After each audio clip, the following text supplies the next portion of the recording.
Ano yung naging inspirasyon nyo para magnegosyo po ng ganito? Hindi kahit simple lang po. Kung bakit po kayo nagbebenta ngayon or bakit po kayo nagtatrabaho ngayon? Sa ano po, sa pag-aaral sir.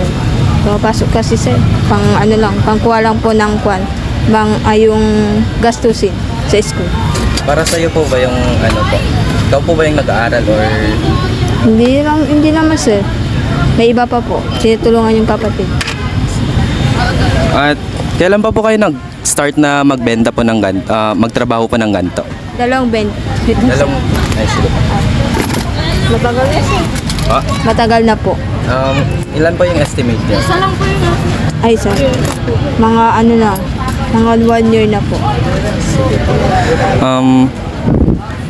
May puhunan po ba kayo? Like, may ginagamit po kayong pera para mag-start po ng gantong business?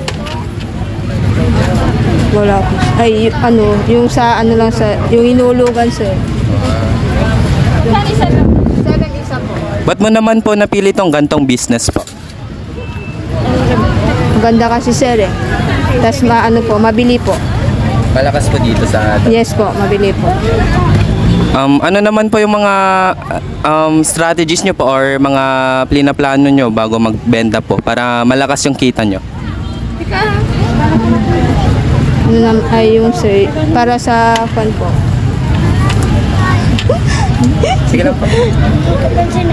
Para na rin sa pag ano sir, sa pangangailangan po, ganun po.